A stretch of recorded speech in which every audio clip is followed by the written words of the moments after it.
Welcome to Mechs on Deck. It's 8 p.m. We're here. How is everyone doing tonight? We've got a new friend, designer of the Iron165 Voxkey. Friend? Mm, Come on. Come on. I'm kidding. No, we became best friends like 5 minutes ago. I mean, we found out that he's a Packers fan. Chewy's a big Packers fan. So that's like instant friendship. Packers tattoo. I need to get a Packers tattoo. Just like across my entire chest. Oh, that big of a fan. that'd be a little bit much.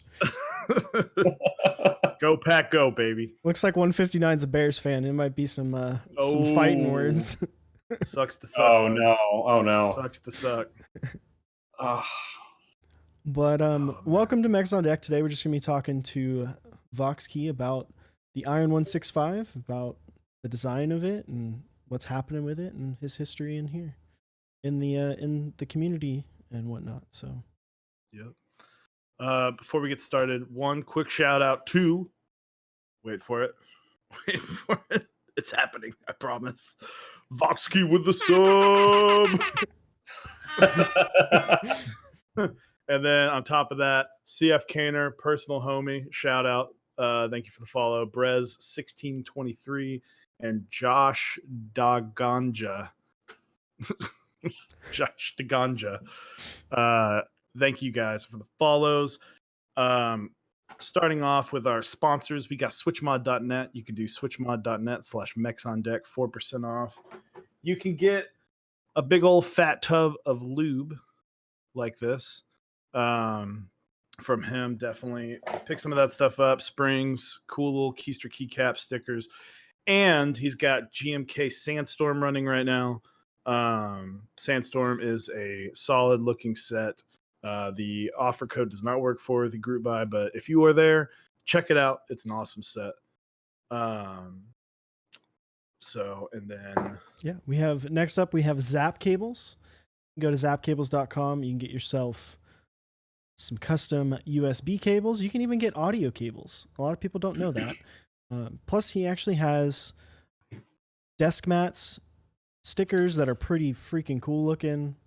He's got a bunch of stuff on his website, so go over there, check it out. You can also get some DIY kits. The Schnikes. Willio 70 with the 10 gifted subs. We're back over 100. Hold on.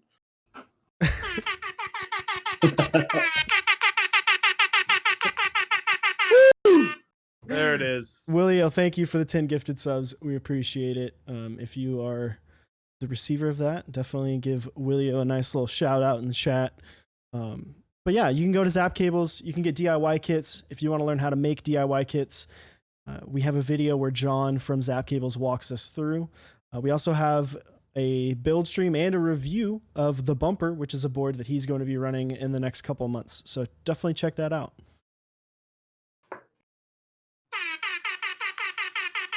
Eskimojo 14. Willio, I will never stop doing that. It's a thing now. Also, last but not least, Dixie. So Dixie, GMK 9009, last couple days. Go ahead and grab it. $100 base kit. You won't be upset about grabbing it. He's also got some other cool stuff like desk mats, hats, shirts, all the cool stuff. And if you're looking for a good board to go with 9009, the Iron165 might just be that board. Look at that segue. Well, welcome.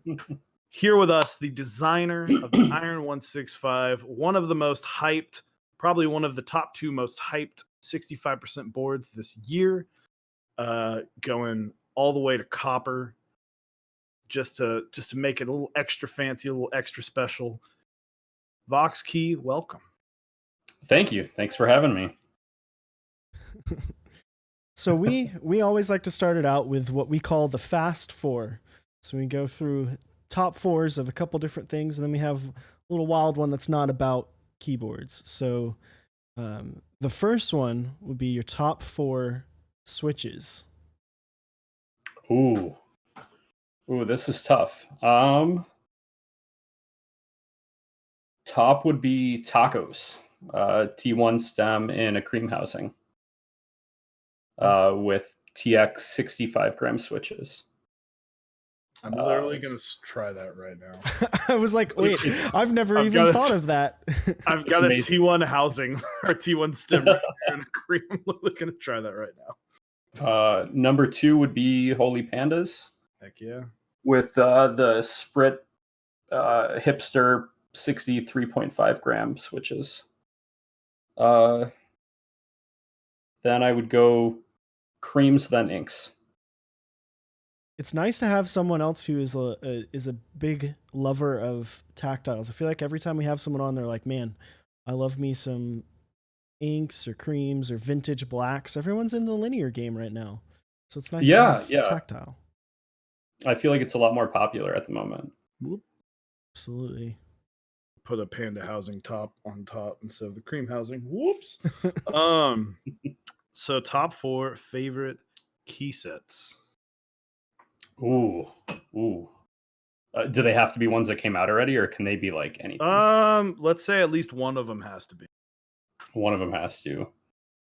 I'm gonna go with Olivia, Modern Dolch, Mizu, and Black Lotus. If that. Oh no, Bingsu. I'm sorry, Bingsu. How did I forget Bingsu? That's literally my favorite set. Yeah, so that would be on top. I'm trying this switch out right now. It's very reminiscent of like a better sounding Zelio V1. Yeah, it's kind of like a medium tactile. Yeah. I mean, now that I know that 159 is a Bears fan, I don't know if I can support Bingsu anymore. I don't know. Just like we're ending relationships on this. You can love the set, but you just can't get over the fact that he's a Bears fan. Yeah. All right, so the next one would be your top 4 favorite boards. Iron165 cannot be one of them. Okay. Top 4 boards, not including 165. Noxery X65. M60A. Key Cult number 165. And the last one's tough. Probably the Fiel. Very nice. I know it's probably weird to throw a Tremont in there, but hey, that Nathan Kim video, right? Right. Yeah. Chasing that dream. And last but not least, favorite foods, top 4. Favorite foods. I wouldn't have said this 2 days ago, but chicken and waffles, specifically from 24 Diner in Austin, Texas. That was a life-changing experience at 4 a.m. I saw your reach out in the Texas Mechanical Keyboards Discord of trying to like, hey, where's a good place to go at like 2 a.m. for food? Yeah, at that point you just don't want to do any research, right? Like, so just being able to reach out and ask was really wonderful. Yeah, I'm a breakfast guy, so chicken and waffles, French toast. Breakfast, lunch, and dinner for breakfast. Yep. Yeah, you can get it anytime. Ribeye steak, and number 4, any kind of soup. Love soup. A food you can drink, right? A food in a cup. Exactly. You can't beat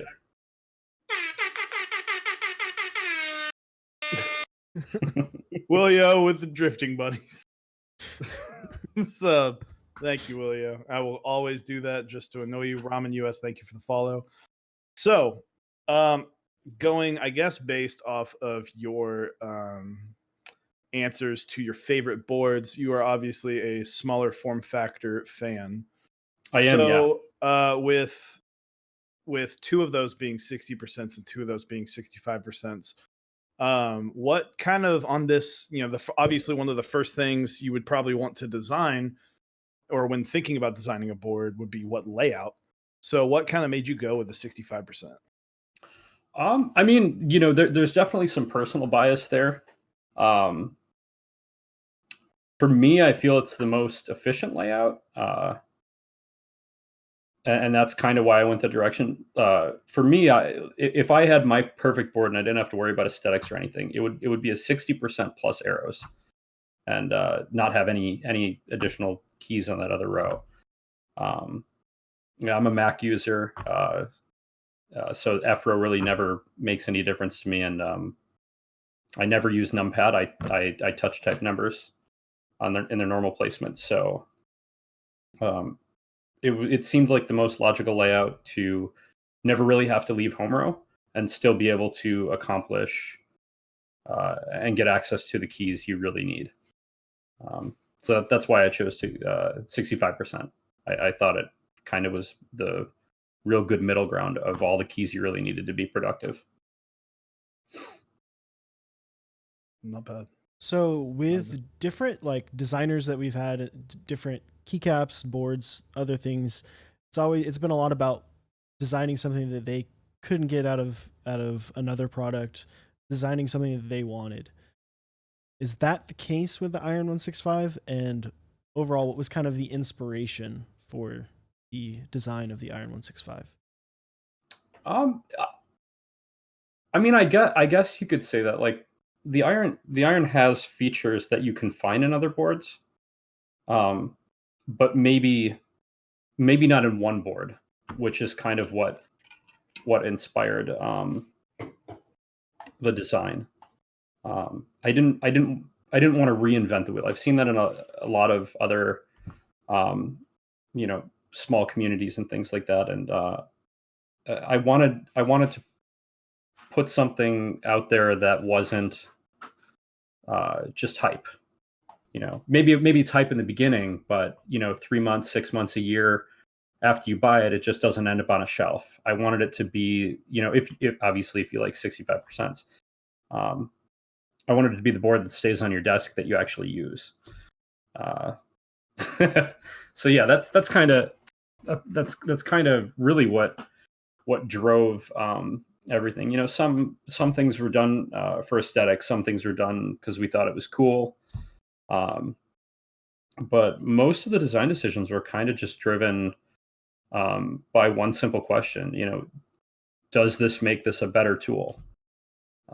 And if the answer was yes, then we try to fit it in.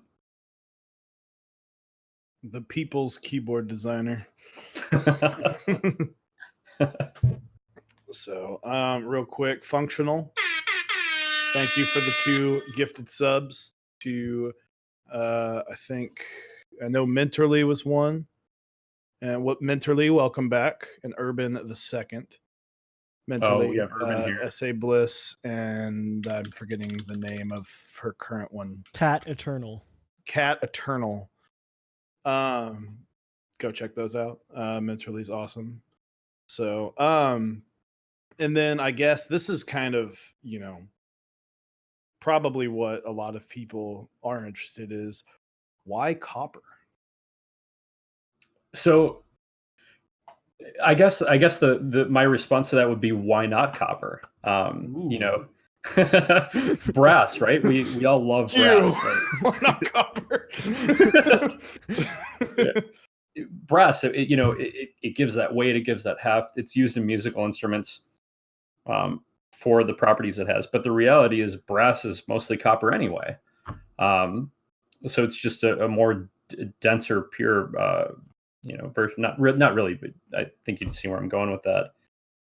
So we thought about, well, it's pretty similar, but it's readily available, and it's super dense, and we kind of wanted to explore that just a little bit, see what happens. And as expected, it sounds pretty dense when you compare the SE and the FE with the same build. The FE has a little bit more of a denser, bassier note to it, and of course, it weighs a ton because it's copper. How much does it actually weigh? Did you throw it on a scale? Yeah, built almost 8.3 pounds. Oh, Yeah, just shy of 8.3. that's Sorry. insane. Yeah, it's a beast. Silencing with the 5. Thank you. Mentally, you're making me laugh, and I appreciate it because why not copper? We do have another quick question. Only thing with why not copper, there won't be issues with deformities on copper over time. I am not a metal anything. So all I know is in the keyboard community, brass means premium. So so I copper mean, deformities, I mean, it is something different and something to look at. yeah. I would expect if we're not having problems with brass, then we're probably not going to have problems with the copper either. Um, Structurally, the copper base is, it's not one flat sheet, so it's not really an easy shape to deform. It's just one thick, solid, triangular piece of copper. So I'm assuming as long it's going to maintain the shape it comes from the factory. I wouldn't expect any deformities. And then the only other thing that would be copper would be the plate and the badge, and the badge is probably too small to deform, and the plate's gonna flex around a little bit anyway. Yeah. Well, in reality, like copper is used for like pressurized piping. Like Yeah, it can handle a lot of stress. I know it is somewhat soft, but it is still it's denser and it is a little bit heavier than brass. So yeah, not a lot of people know that. Well, that, and then also if you're worried about it getting deformed, I mean, it's like this is a I don't like using the term in-game board because never be satisfied with anything. But this is a people are probably not looking at the Iron165 and going, "Sweet, I can't wait to build that 15 times over again." Like they're yeah, probably yeah, not. That's probably like I'm gonna go buy some nice switches. I'm gonna spend a long time taking care of it, and this is going to be a pristine board. And I'm gonna build it once and never open it again, except for maybe to clean every once in a while. So I think like with deformities, there's some boards where it's like, yeah, if you want this to be a tester board, then you'll want it to be more sturdy and live up to the test of time. But this is not going to be a board, I don't think personally. I don't know everybody's decision that people are going to be building over and over and over in the same case. yeah. We kind of had the same thought. There's a lot of really good boards out there, for rebuilding and for testing. One of the ones I named for the top 4, the M60A, I use that to break switches. That integrated plate and the hot swap, it just takes a beating over and over and over again. It's super solid. But yeah, I wouldn't expect the iron to be rebuilt a whole lot.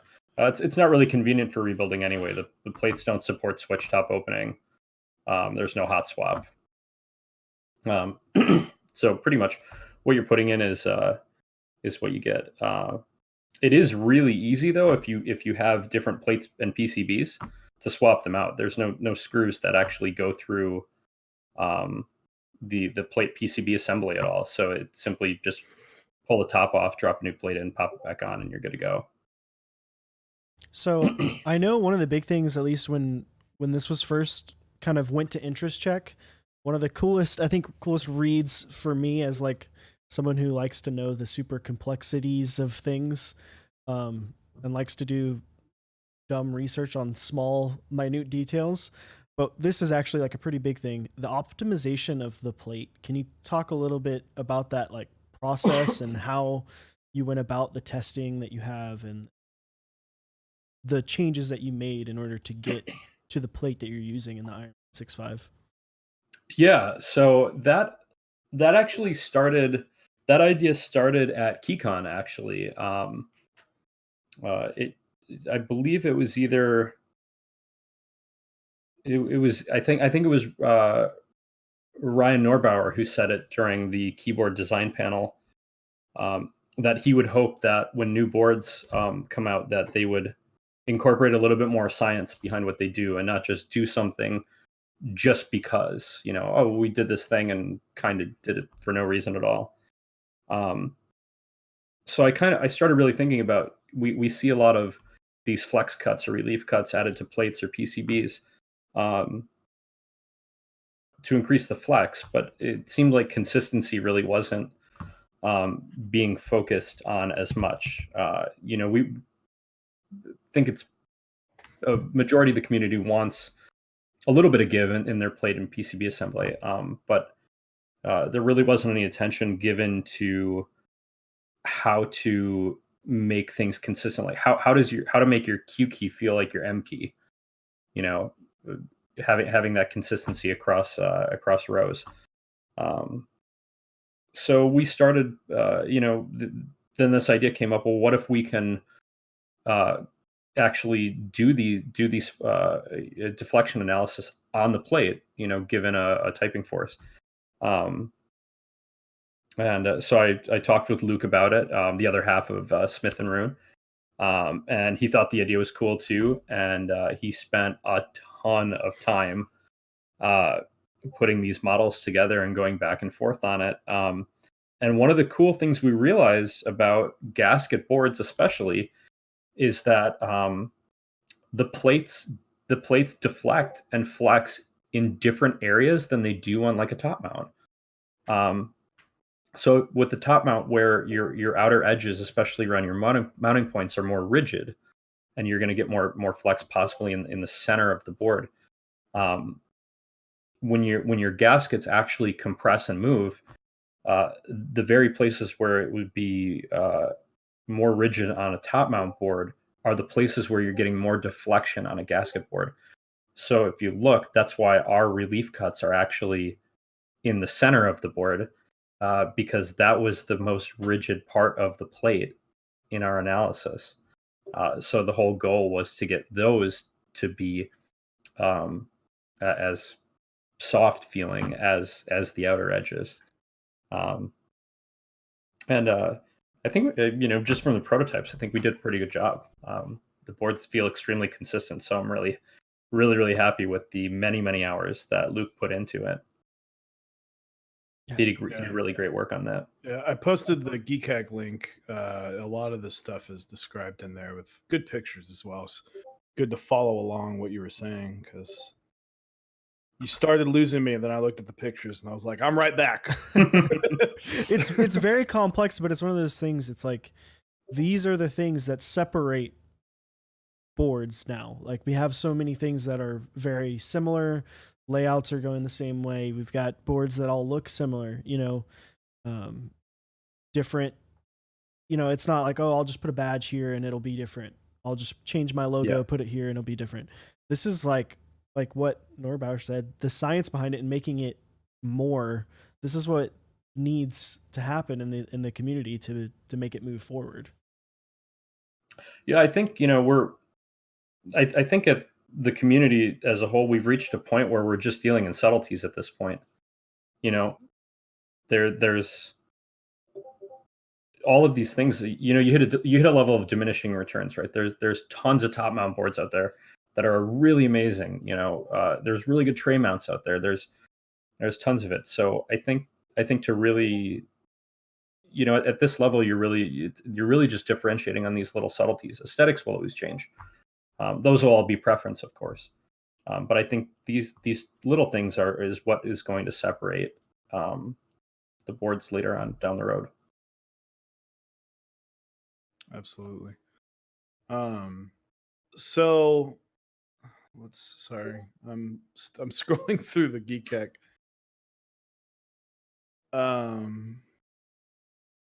Another thing that I really do like about this in particular 65%, due to the bottom row layout, is that you were able to match, at least on the left hand side, which from I guess from a gamer perspective, or just from someone maybe even just muscle memory, you're able to match that kind of Sangen left side layout. Yeah. Which I really appreciate. You see there are definitely what's the term? There are definitely things you're going to have to give up for design, and the bottom row of 65% is always a very fascinating and unique way of people approach it, because there's so many things that can go on down there, and especially if you want to add in a blocker, it just changes up things. So I appreciate that you went with kind of Sangan left side. Yeah, so Sangan is actually my preferred layout on everything. Even on TK, I'll split the backspace and do the same bottom row. I'm actually pretty vocal about it too. I know a lot of people disagree with me on it, but yeah. So we did three fixed plates. The only option is whether you want stepped caps or not. So if you buy the ANSI plate, you're getting an ANSI bottom row. If you buy the Sangan plate, you're getting Sangan bottom row. And then the ISO plate has the standard 1.25 spread with 2 keys next to the space. Yeah, I know we were talking about that in our episode earlier this week. Chewy just designed a board for himself and a smaller board run, and did a similar thing. Made a standard plate that had no options other than step caps lock, because at the end of the day, that is the only thing that doesn't modify the switches. Like when you have ISO support, you have your that some of the the switches can feel different due to that. Right. So it's nice to see that being something that is offered on a higher end board. Ooh, functional with the tier 1 gifted tier 1 sub. Thank you. Yeah, I think like fixed plate's the way to go. And so similar to you, but you have a much nicer tester board than I do. I have a tofu, an integrated plate tofu, wind keyless, and I love it. I think the integrated plate is fantastic because switch alignment, you don't have to worry about it. This is where the switch goes. There's no guessing. Yeah. And I'm with the M6, and then especially I think space bars sound better because there's more. There's not this giant. My biggest gripe about the TX60 is there's just this giant gap of nothing.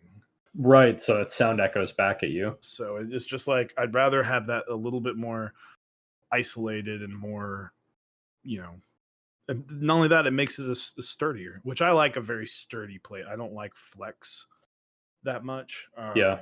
So coming from that, I would be very sorry, I'm distracted by your cat. Yeah, he's like making his way around the room, out of the frame. Like packing materials and stuff, and that's his favorite stuff to play in. So he's inside this mountain over here. I like the idea that you went with integrated, or not integrated, but fixed plate, because I think fixed plate, if you know what you like, fixed plate's the best thing. Yeah. So that's I mean, you can argue with that, but like there's if you know exactly what layout you want, fixed plate's the best way. So I do have a quick request, Voxkey. I believe your Discord is on. And I'm like the notifications. Oh, you're hearing and I'm hearing that, as well as I think a few people in the chat. If possible, not a problem regardless. How do I turn that off? iBaron83 says, all caps, Vox, mute your Discord. Oh.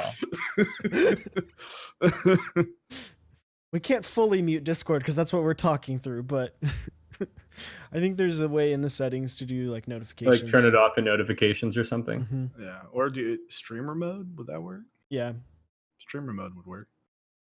Turn on streamer mode. Oh, okay. Right there. All right. And enable streamer mode. Got it. Boom. There you go. We got that. All right. Cool. Mutes the ping. We had the same thing with, was it Neflock? Yeah, it was. Someone was like, "Who's doing the Discord?" And it's just funny because it's like, oh, it shouldn't matter. It's like, nope. Everyone in our Twitch chat is there's a 99% chance that everyone in Twitch chat has a Discord. So kind of walk us through. You have some really cool color options. So walk us through the decision. I know you did kind of a community vote But kind of walk us through the color decisions, and then as well as like the FE versus SE. Okay. Yeah, so I guess I'll start with colors. For everyone who doesn't know, we're doing all three colors that were initially proposed. So the initial idea was to only do two color combinations, and kind of gauge some interest on what people like. We knew we wanted to do something, at least something, not gray, and then probably a gray, or something in that vein. But all colors that would work in really any environment. What we didn't expect was an even spread across the board. Pretty much down the middle three ways, with plum dragging slightly, but still representing like over 30% of interest. So we knew that it could have gone one of two ways, right? We could announce two colors and everybody would have been happy with at least one, or 1/3 of people would be angry that their color didn't get chosen. So we just decided to do all three because, selfishly, I want all three too, just for myself. The man knows what he wants. Yeah. Yeah. And then as far as the difference between the SE and the FE, the FE was kind of so the SE is kind of the culmination of really what we wanted to do as a debut board. The FE really is us just kind of getting silly with it. Just a subtle flex. Yeah, let's make a giant base out of copper, and instead of using aluminum, let's use stainless steel on the top, and just make this really cool flagship, and go ahead with it. And I've always been a fan of raw copper, and of course, if you're doing a flagship, it may as well weigh 1 million pounds. So weight seemed equals like a logical premium. choice. Weight Yeah, equals yeah. premium. Brass, premium. Weight, premium. Doesn't matter what it's actually. It doesn't even matter what it's made of, because if it's a 15-pound board, that was hilarious. Your cat's stealing the show. Bad stuff is going to happen by the end of the night. Just don't knock off a prototype. It might kill the cat. Yeah, I'll be all right. But yeah, I mean, it doesn't matter if a board weighs a lot. People are like, "Yep, I like this. It's heavy." Yeah. I'm hoping that narrative actually changes over time. The whole weight equals premium, because I see a lot of times that it's hard to incorporate that, right? It's hard to do that, and really all it does is add weight. So it's not. It kind of goes against that philosophy of only adding features that enhance the experience. It's more of it's a flex, right? It's a flex. It's just something to add because it's cool, and because people want it. But I think there's a lot of room for really just all aluminum boards. I think that would be great. It'd be great to see more of that in the future. Well, and I think we are seeing a little bit of a change with that. I don't mean to give a Bears fan a shout out, but with what 159 did with the like the Sirius, it's a board that's super hyped. A lot of people really love the way that it feels and the way that it sounds. And using a different material, like even with the weight that you can get for the Sirius, it's not an overly heavy board. It's not breaking any records. And then if you go without the weight, it's super, super light, but it's still considered a really high quality, really nice feeling board. So I'm excited to see that kind of take a toll, and people are more focused on the things that are really affecting the typing experience rather than just, is this board gonna break my foot if I drop it? Right, exactly. So yeah, and I'm still kind of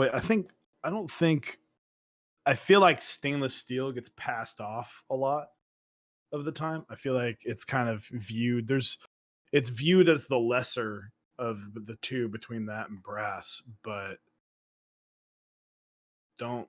stainless steel is an awesome. I mean, there's a lot of awesome boards that use stainless steel as plate, Yeah. or not well, plates and weights as well. So I think what I'd like to see, kind of like what you guys, is stainless. Wouldn't mind backtracking to stainless steel, or maybe copper is the new thing, or maybe a new metal.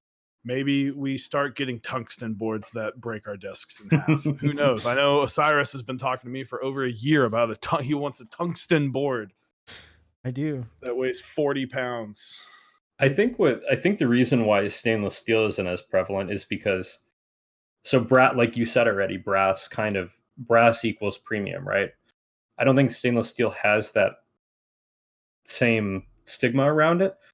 But stainless steel is also extremely, extremely expensive relative to machining brass or aluminum. Yeah. The most expensive part for the Iron165 FE is actually the stainless steel top.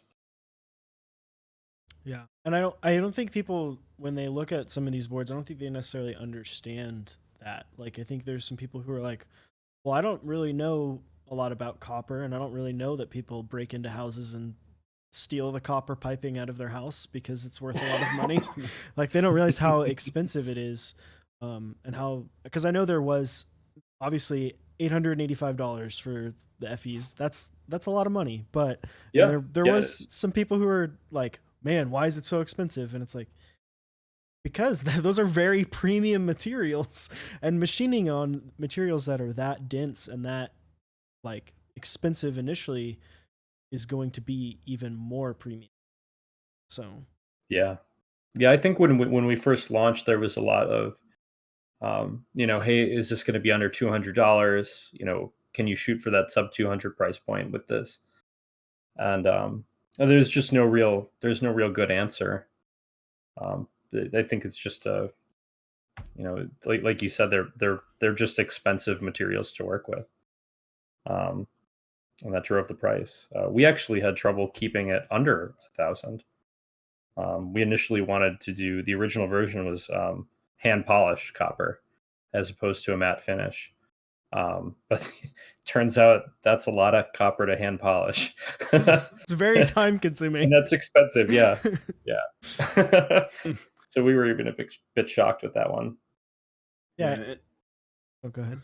Sorry, you go. I was gonna say, and even with the aluminum being at the 445 price, is when you factor in the additional machining that's needing to be done on the plate to achieve what y'all have set out to do with it, that all adds expenses.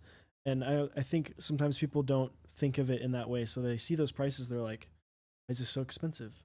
It doesn't make sense. The Polaris is $300. Why isn't this $300? It's like they're not the same. Yeah.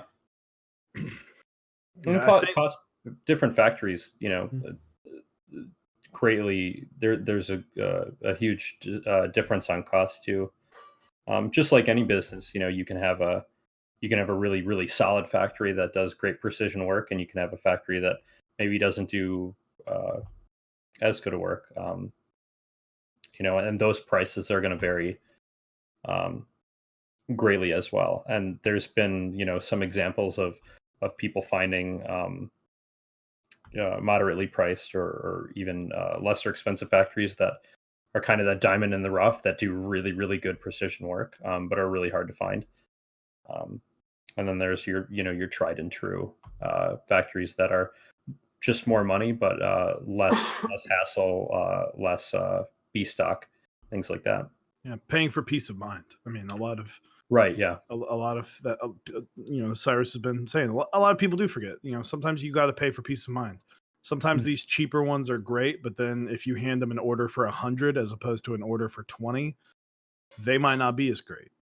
So, right. Yeah. Big difference. Between there is a huge difference between manuing a small amount that could take them a few weeks versus a month or two long endeavor into trying to do this same thing perfectly so many times.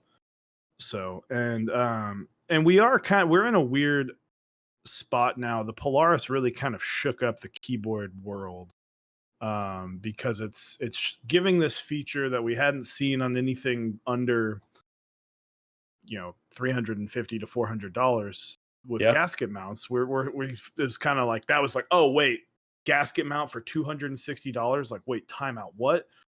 And it didn't, it wouldn't even matter what the board was. They just, people saw gasket mount $260 and they were in.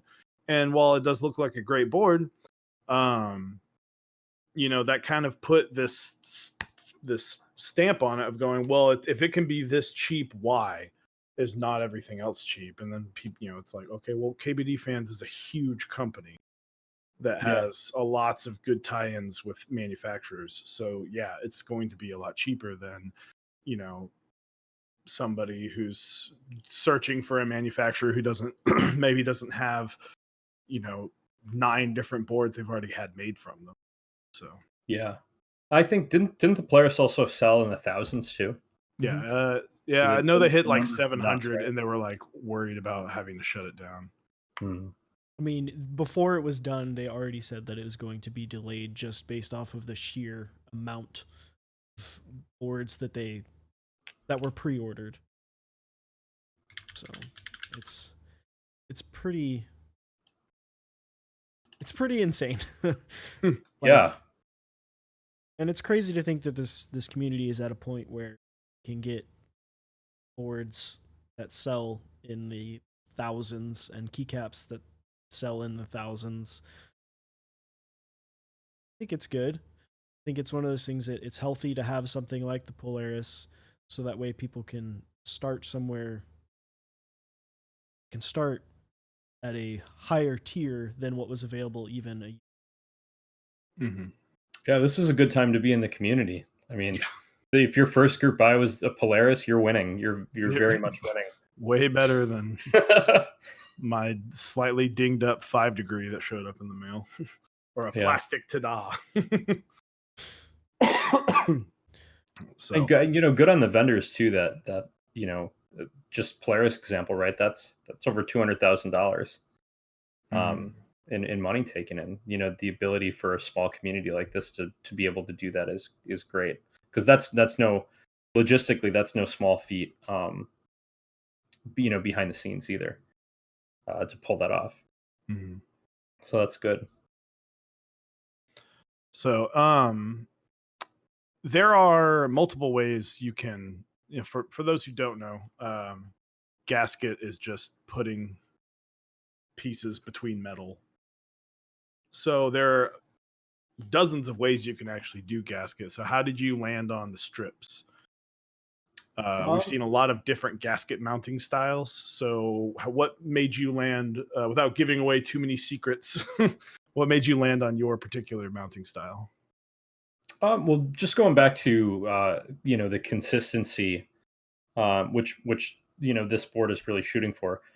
We just wanted to cover as much surface area as we could, by isolating the plate, and PCB from everything else. I guess you could do that with, there's multiple ways to do it, right? Gasket. This isn't really the only way to do it, but that's really what it came down to: is spread everything out as much as possible, over these wide mounting points, and mount them on strips. There's the O-ring method and other methods and things like that, but we felt that this was one of the best ways to achieve it if the goal was to have the whole assembly isolated, dampened, and be able to absorb that vibration. Nice. Isolation mount. I appear to have triggered Dixie. Oh yeah, all caps. I see that. Yeah, I guess. I mean, yeah, gasket mount, isolation mount.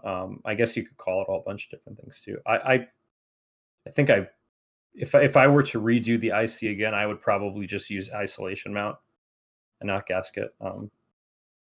I think that's probably a little more accurate. But yeah. And we've seen a couple boards that have used different versions of ways to achieve isolation mount. So it's really, I think that is the isolation mount is kind of the optimal way to do what the initial gasket mount boards set out to do. That's what achieves the goal. Gasket mount theory. Yeah. Back what I was saying before, at this point it's all subtleties, right? And it's good to see a whole bunch of boards doing it. It's great to type on. It's just that little added extra nicety on top of everything else. And now, now you don't, in 6 months from now, you're not going to have to really search it out either. It's becoming a mainstream, and I'm so happy to see that that these types of mounting systems are kind of permeating all across the community. So I know you talk a little bit about it in the interest check, but for some people who are here who might not have completely read it in full, not read the full FAQs, why the name the Iron165? Okay, so it's more iron in the abstract, I guess. The aesthetically, kind of what drove the design was just something pure, industrial, minimal. Uh, just kind of that very basic function. I wanted to kind of think about it as a tool first, and go back to that. That's why we have just a basic wedge essentially. But for those who really want there to be some iron in the board because of that, stainless steel is largely composed of iron. So the FE top is essentially iron, made of iron as an alloy. So, as a new kind of studio and new onto the scene, what would you say is your kind of biggest fear going into interest check, and I guess what's your biggest fear going into group buy? My initial fear was that it wouldn't be well received. But now my biggest fear is that we may not have enough. I absolutely hate first come first serve. It is my least favorite way that we sell things in the community, and I'm saying this as we're about to start a group buy that is first come first serve. So I'm hoping that we were able to get the quantities up high enough and still be able to stay in that manageable zone, that everybody who wants one will be able to grab one. That I know how much it sucks to miss out on a group buy because you got hit by CAPTCHA, or you weren't fast enough because you were on a mobile connection or something. So I hope that if you want an Iron165, you'll be able to get one, and that we have enough quantity to have it open long enough for those people to get in. And of course, the standard fears that I think every runner has, that everything goes well and smoothly and there's no delays, the factory doesn't burn down or things like that. there was group buyer-itis. Yeah. There was one question that someone had about the fact that there obviously it is limited to a certain number of units per region. He was talking about, like, for EU being 50 units. Is it designated where there's only certain numbers of certain colors, or is it just like if all of EU wants plum, they all get plum? Yeah, that's it's there. You know, if all of EU wants plum, we'll order 50 in plum for EU. So there's no limiting on colors. These will be made to order. So whatever colors you want, within the 3, of course, that's what you get. It'll be interesting to see if, based on the votes, how skewed off of those votes the actual purchases will be. I've been thinking a lot about that, actually. Yeah. That would Seeing if- actually be very would- interesting to see, like Yeah. the Google form and then the actual like order numbers after it's all done. Because like, how funny would it be if like the dark gray, like there was one, or like 2, Yeah. one for you, and then one for some random dude in like Kentucky that's like, I have only 2 of these boards. Like, let's do this.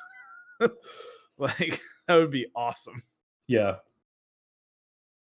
I'm half expecting it to be the other way. A lot of people vote for the plum and the navy, but at the end of the day, when it comes down to what they spend their money on, I have a feeling that dark gray is going to be It's a safe, quite a safe large choice. sample size because it's a safe color. Right. They're sitting there, they have plum selected, and it's going through their mind for that like 30 seconds that they're trying to figure out which color that they want, and then they go, man, gray's going to work with a lot more key sets than plum. I think the only reason plum is getting made is probably GMK Bingsu. That I feel like that combination lifted the color to success. I mean, And was this is this Eclipse or is this It's Black Lotus? Black Lotus. Black Lotus. I mean, you've got so many purple sets that'll be coming out that, even though as the plum is very dark, I think even a brighter purple would still look really good on it. Like, you could put moon dust on there. 10 Strong just said Violet on Cream. Violet on Cream's coming out soon. That was just in group buy. Plum could go on plum. Have a plum board with some kale plums. Plumception. Someone do that.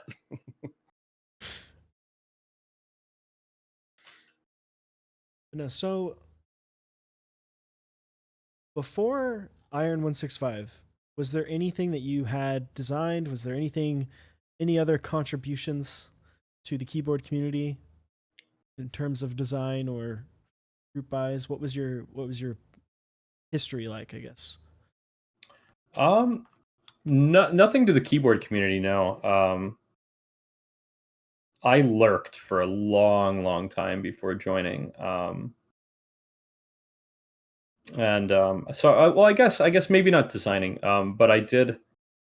I'm a moderator on the Gray Studio Discord. I helped Old Cat out a bunch on the Think 6.5, just logistically. Obviously, he designed the whole board and everything and all that, but just with the management of new users and things like that brought in, and making some posts on Reddit and things like that.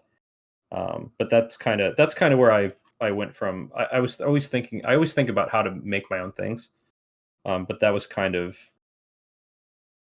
the starting point of getting really deep and more involved in the community. And that was triggered by losing the Volcano first come first serve. I was crushed. I was on the Jersey Turnpike, pulled over to the side of the road at 8:58, and sat there refreshing on my phone, and I submitted at 9:01, and it was done. It crushed my entire weekend. It's like, for me with SA Olivia, I had an alarm set and everything, and then my boss called a meeting, like a surprise meeting, like 3 minutes before SA Olivia went live, and I couldn't get it. Yeah, it's those first come first serves are rough. But that was when I was like, you know what, this is where I get serious about making my own. that was gonna be my next question: is what pushed you from just lurking or being a moderator into being like, all right, I'm ready, designing on my own. Yeah, that was the defining moment. right there. What was your first? Let's do this. This is kind of a probably should have been asked at the beginning, but who knows? A little off topic from the Iron165. But what was your first mechanical keyboard, and then what was your first like?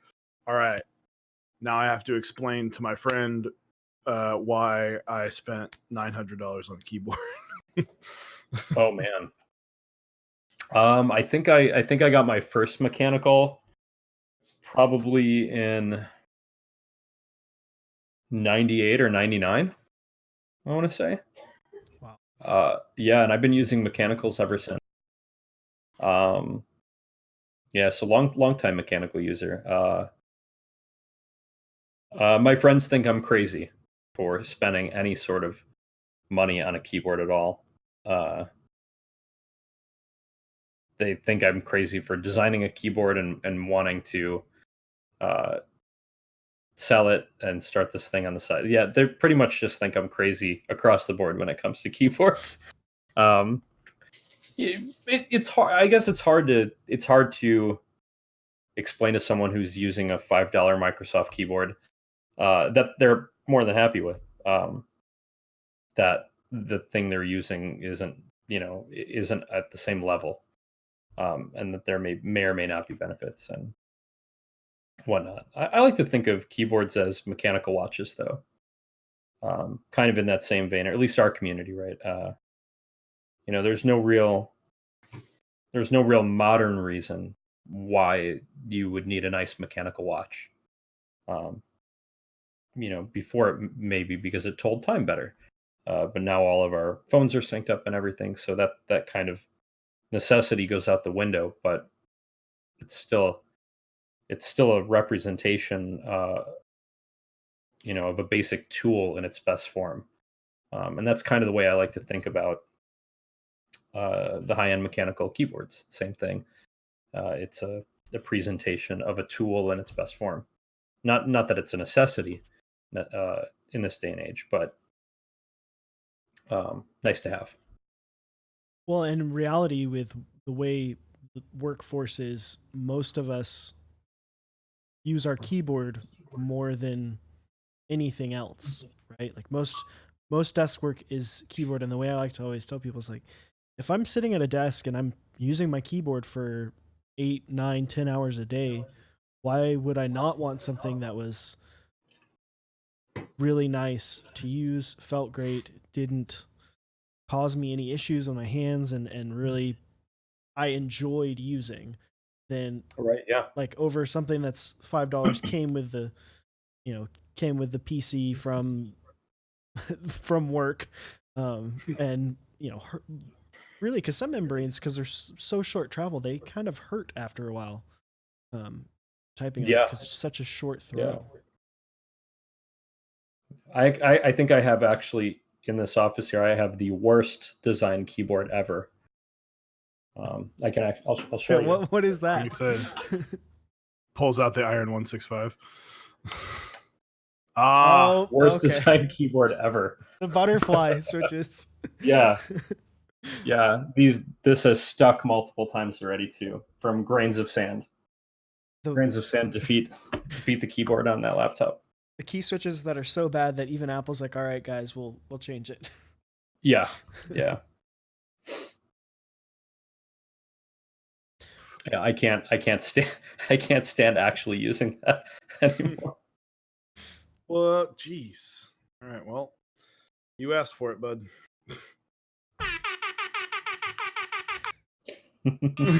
Willio, 5 more gifted subs. That is 20 total gifted subs. Thank you. Welcome. Termsway, Bantership, Tef from 34, Carl Lewis, and Champlin. Thank you. So we know that the Iron165 is going to be running next month. After that runs, what is next for Voxkey and Smith and Rune as a whole? Do you have any big plans?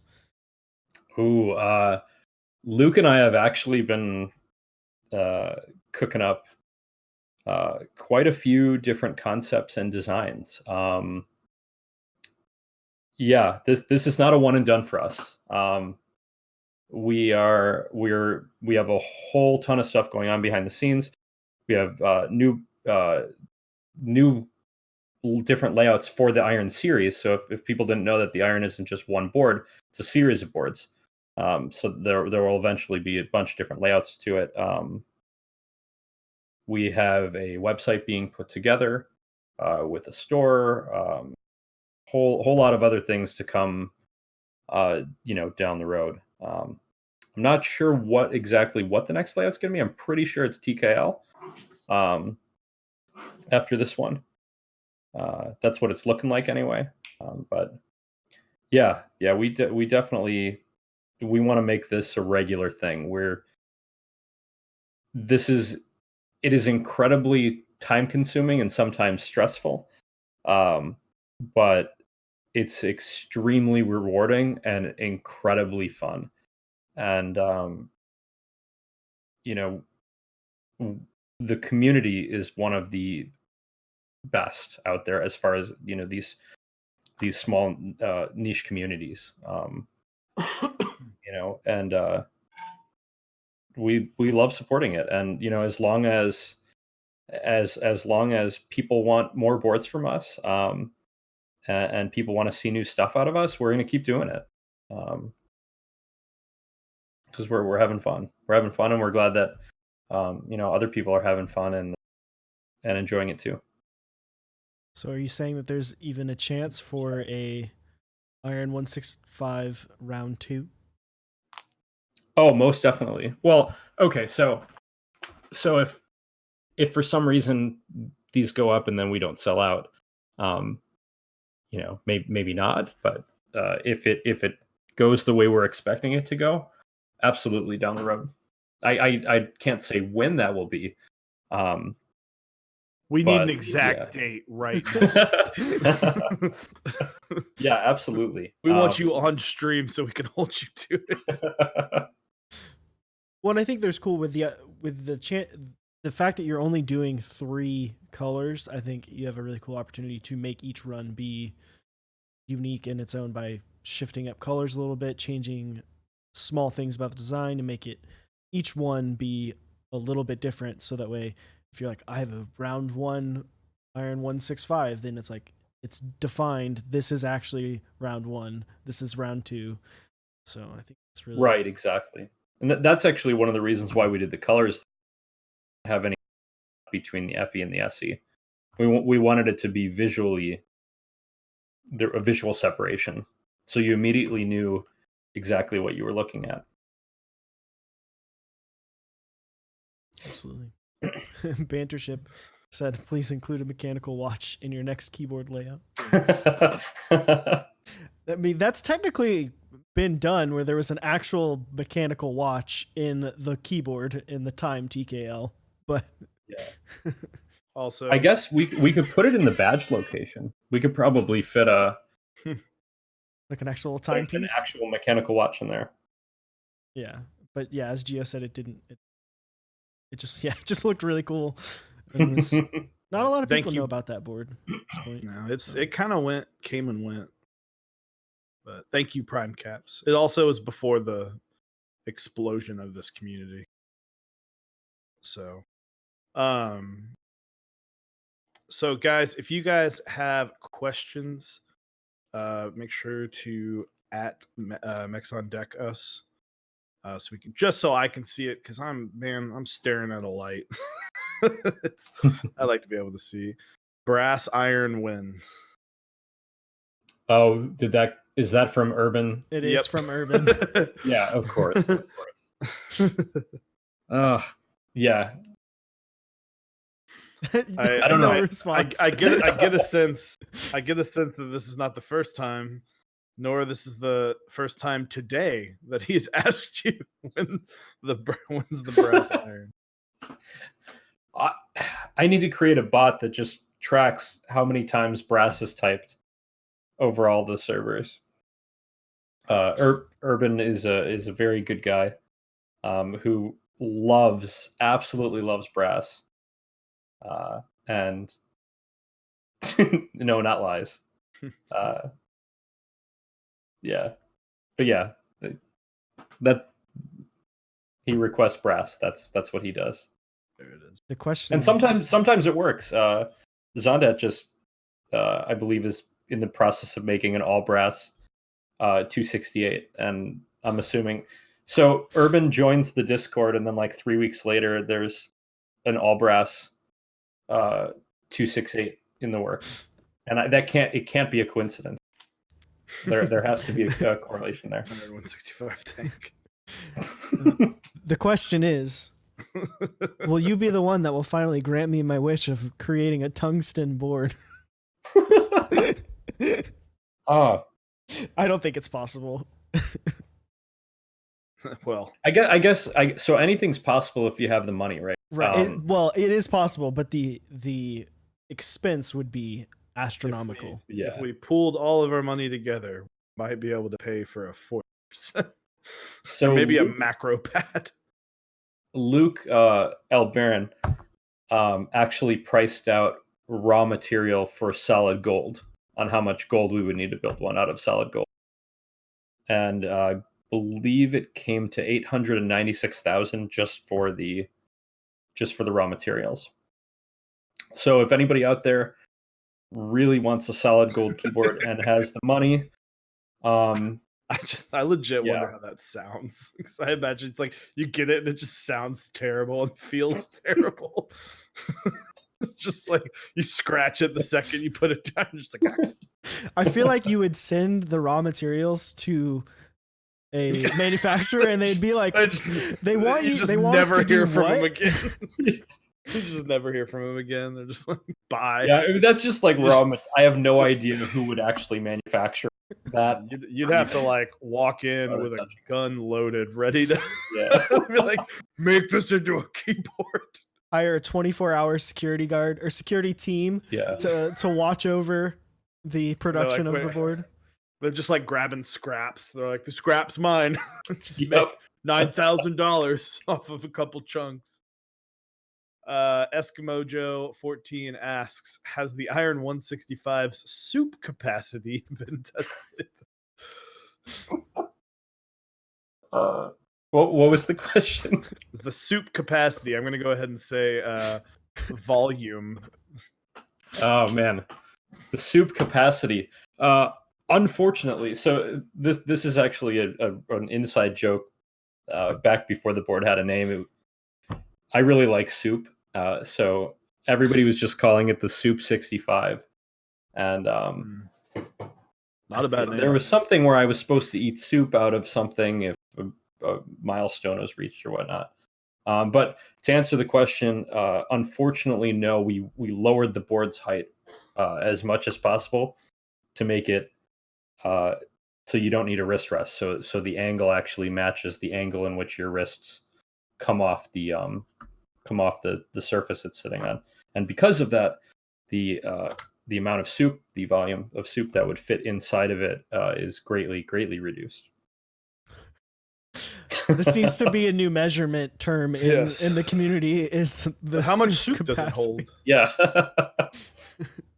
Let's see. Chewy, why have we not cuddled yet? Man, it's not an if, it's a win. Just know that.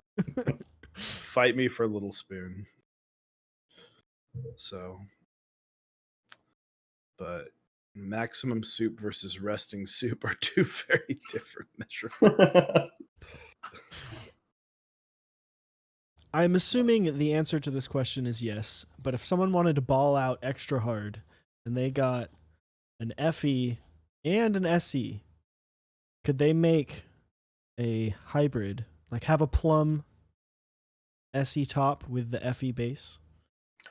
There are people actually going for this, yeah. This is the specific color combination that I know at least 3 people have stated that they are 100% going for it. So they're going to try to win the FE raffle and then get a plum to do the mix. I think it's Bingsu, plum, and the copper from the FE all together. I think that's the goal here. As Bantership said, that's the holy 165. It's transcended the iron. It is now holy. It's just holy. Oh, holy 165. I like it. All right, so I saw someone ask earlier why the baskets, I assume on gaskets, on the side versus most other boards that have it on top and the bottom. Oh, I think I guess why it's on the top versus the sides, I think it's why it's on. or why it's on the Oh. sides versus. I think Luke might be referring to we have gaskets on the sides, and some boards don't do any mounting on the sides. It's a row. It's for row consistency because you don't really shoot for column consistency, right? You want your rows to feel the same. But because of our plate optimization, all the rows feel roughly the same anyway. So we were able to achieve more consistency throughout the board by adding those gaskets on the side as well. Actually, let me see.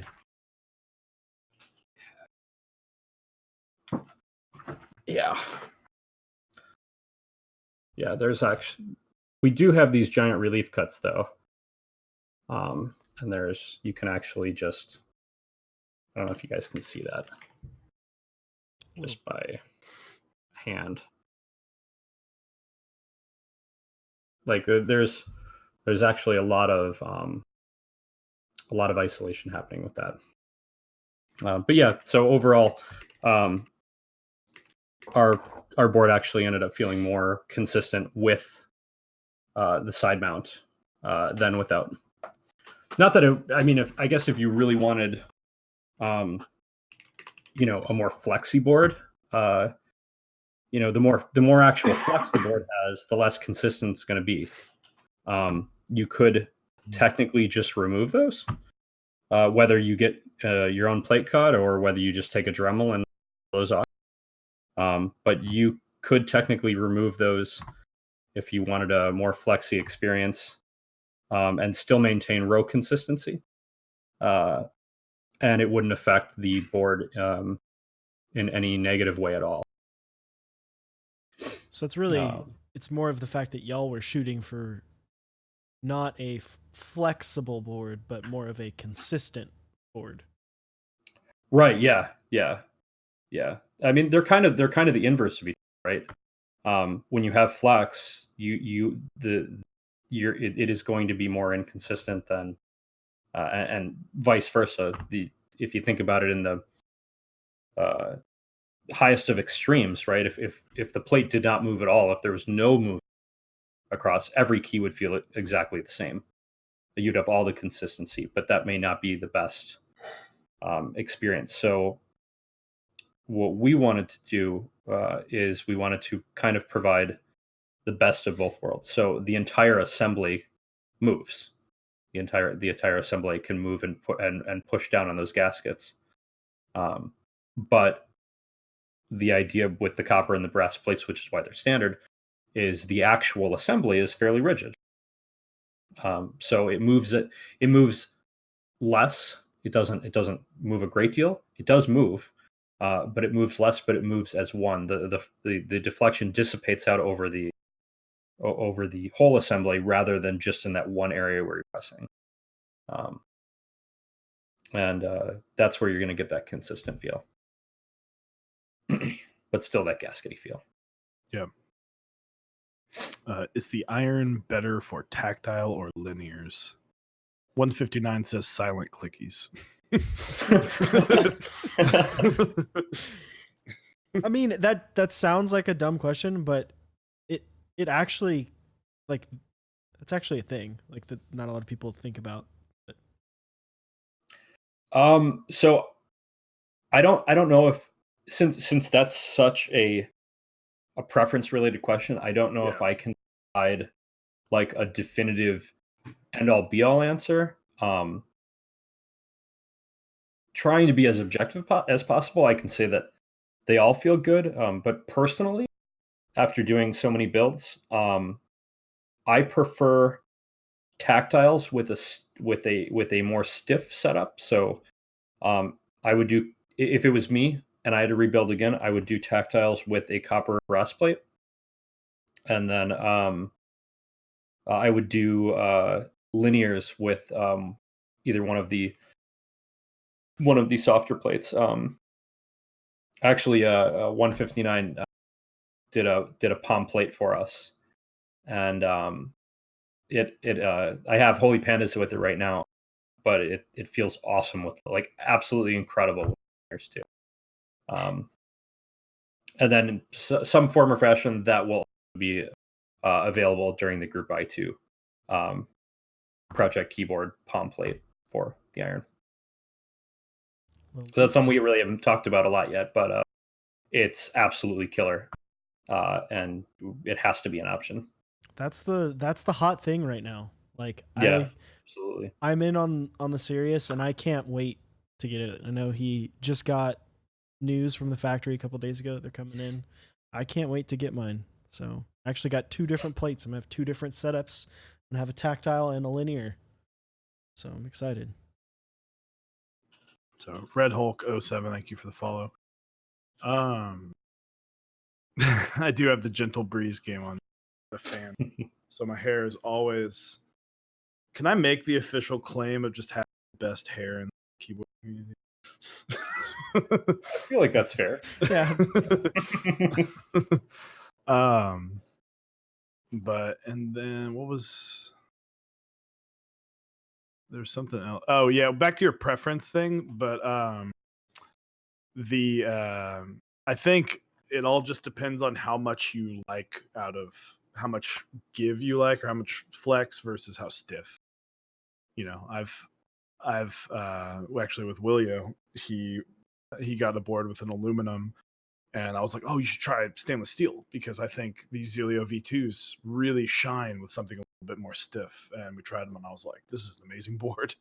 So I think it's just preference, but go to a meetup and try stuff. Yeah, that's the best way to do it. Or just buy an Iron165 with as many plate options as you can. Get both the SE and the FE, and you know, the normal route, guys. So yeah, the normal route where you buy everything. you buy Yeah. everything. So Gosh, man, I can't believe that. Like, obviously, there's some people who are like willing to just go full in on stuff, but I can't believe people are like legitimately 100% ready to spend like $1,300 to get the plum with the copper bottom. That's awesome. Like that's freaking cool. And I'm sure as a designer, you're like, dude, I love that people like it this much to want to spend this much on it. Like they're that stoked. It's been incredibly flattering. Just to hear, like, I think what came up the other day was whether there was a limit, to how many, like, if there's a limit to one per person, and which vendors were doing that. And then there was a discussion on how fast you'd have to be to put in multiple orders over and over, and how many you could get before it's sold out. When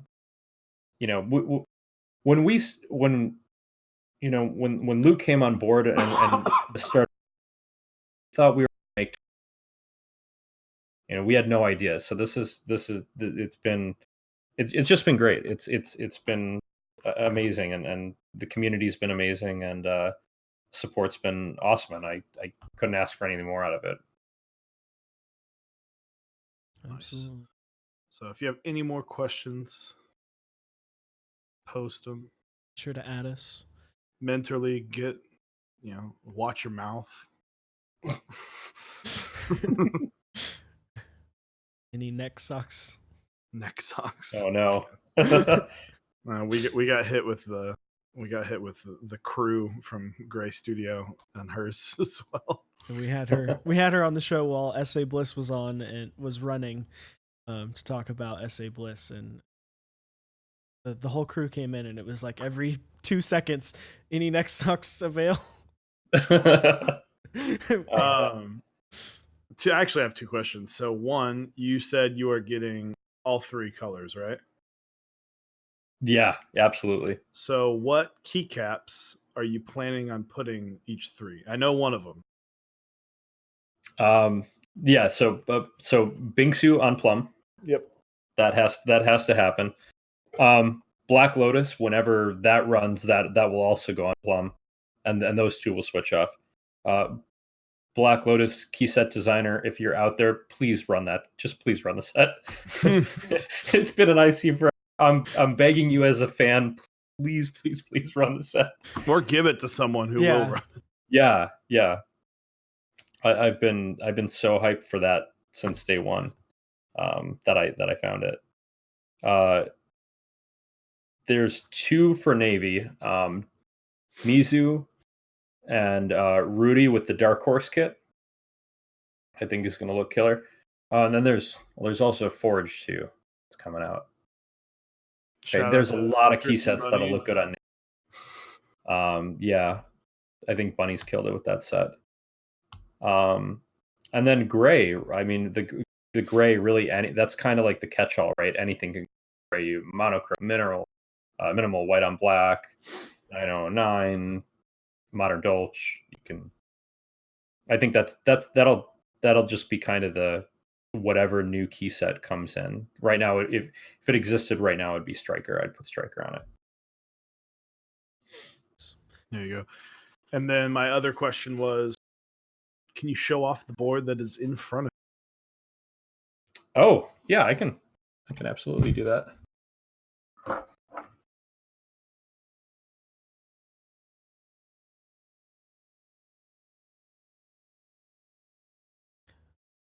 Yeah, as both Chewy and I are former Magic nerds, I think we're both would love to see Black Lotus run as well. Absolutely. Just the plum is so beautiful. That is gorgeous. Looks like your mic cut out.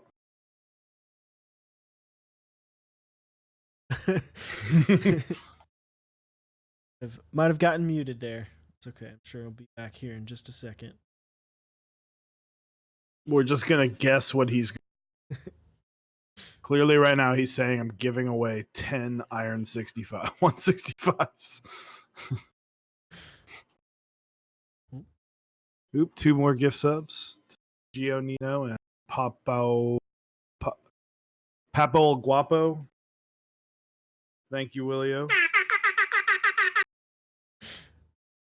Because you said you didn't like that, I'm always going to do that.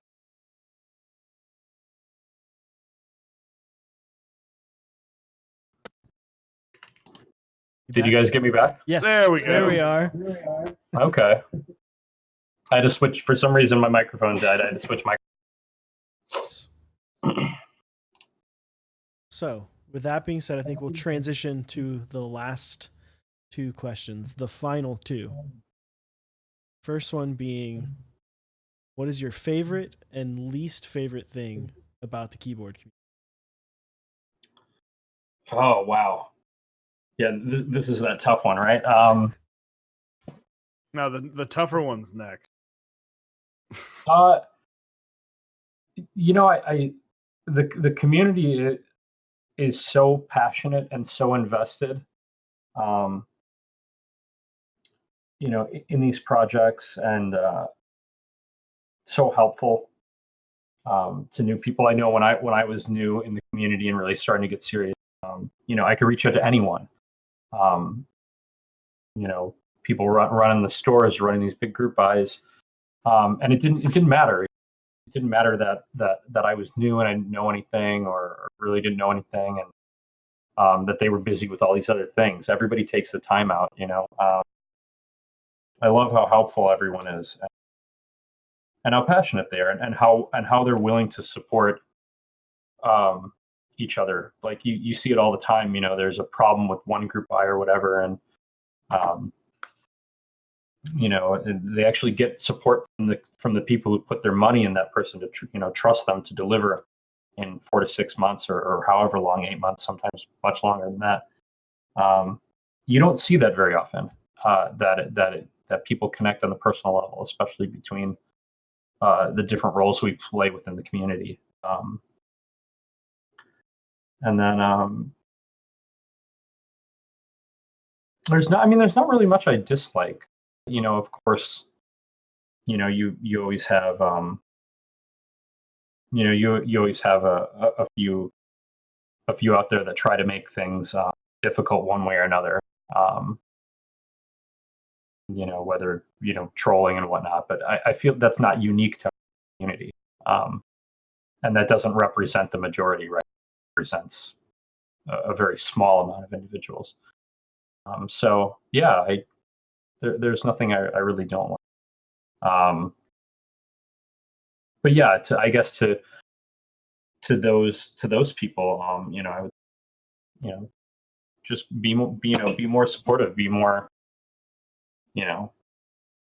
open to new ideas. Not everything has to be a conspiracy or bad. We're not. There's enough room for all of us to, at the designer level. There's enough room currently with how fast we're growing for all of us to exist. We're not competing with each other. In that sense, the Iron doesn't have to be better or worse than another board out there. There's room.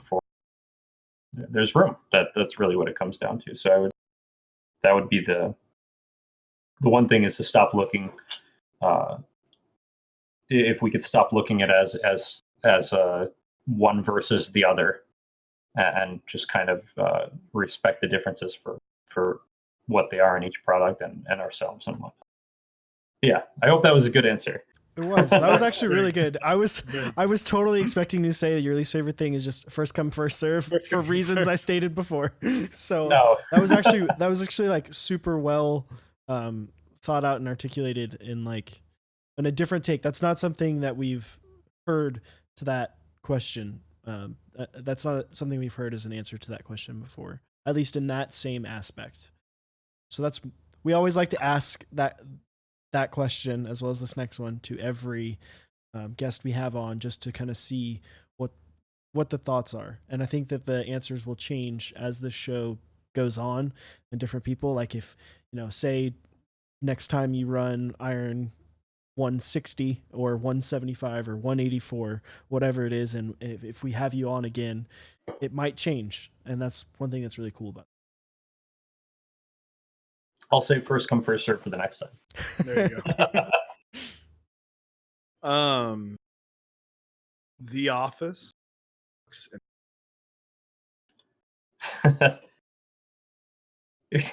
Is there a right answer to this question? No, there's really not. There's no right answer. For me, there is a wrong answer though.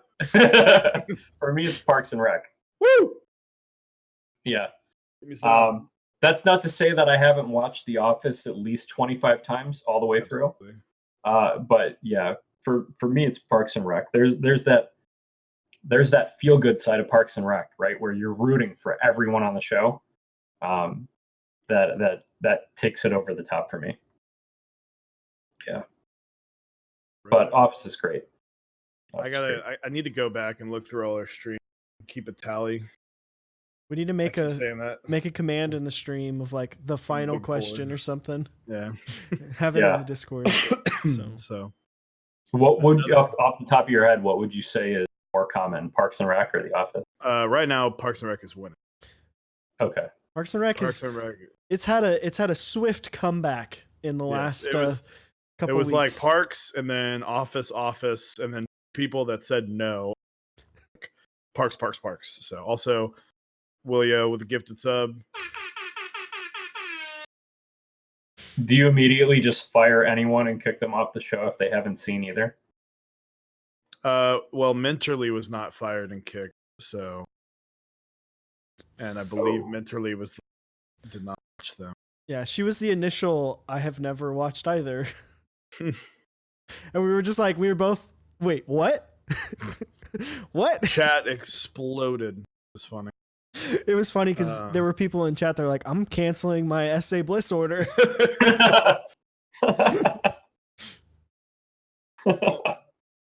Willio again. The app didn't even shut down this time. You sub Willio to 10 strong. So gonna wrap it up real quick with some sponsors. First one up, switchmod.net/mexondeck will get you 4% off SwitchMod. Lube, springs, keycaps. He's got GMK Sandstorm going on. Coupon not work with that, but check out GMK Sandstorm. Dixie Mech, you go to mexondeck.dixiemech.com. Last couple days for 9009. Dracula's on its way in. Be sure to check that out. If you guys use our code, helps us. It helps continue our streams. Definitely appreciate that. So, last up. Last but not least, Zap Cables. You can head on over to Zap Cables. Get your custom USB cable on. Really finishes out your Iron165 build. Boom. You know, you can get something that'll match your key set. You can get something that'll match the board. Or both. Who knows? You can get whatever you want. There's tons of color options. If you want to build your own, you can get one of their DIY kits. Watch our video. John walks us through how to build a kit from start to finish. We struggled, so that way you don't have to. Exactly. Check it out. So, and then if you guys are going to find your in Austin this Saturday, we will both be there. Our awesome friend Willio will be there as well. We'll be there hanging out, looking at some boards, getting some pictures for some more content, rating people. Not people. It's not people. But so if you guys are going to the Austin meetup, make sure to come say hi, introduce yourselves. Maybe make me feel weird by just yelling across the room and never introducing me to either one. So, but yeah, Voxkey, this is your time. We appreciate you coming on. Now this is your moment to do whatever kind of plug you want. Anything you can plug or shout out, right ahead. I guess go check out Iron. Go buy Iron. We should have should be throwing up dates for the FE soon. But the SE is looking like October 19th. So find your vendor and be ready. It's exciting stuff. Very nice. Absolutely. So we are going to be rating our good friend I Am Me, You Are You. Thank you guys. If you haven't already, join our Discord. Join our hit up our YouTube. We will be posting the video tomorrow. It will go up. So if you did miss it, it'll be on YouTube. And thank you guys. Thank you for all the subs today and the unending support. Definitely appreciate it.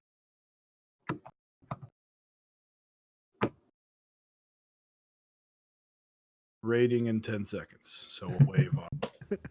we can wait for 10 seconds. We definitely appreciate everyone coming out. And again, Voxkey, thank you so much for joining us. Oh, thanks for having me, guys. This has been awesome. Absolutely. Buy a Switch tester. Just for you, Gio. Classic closeout. You know it. All right. Later, guys.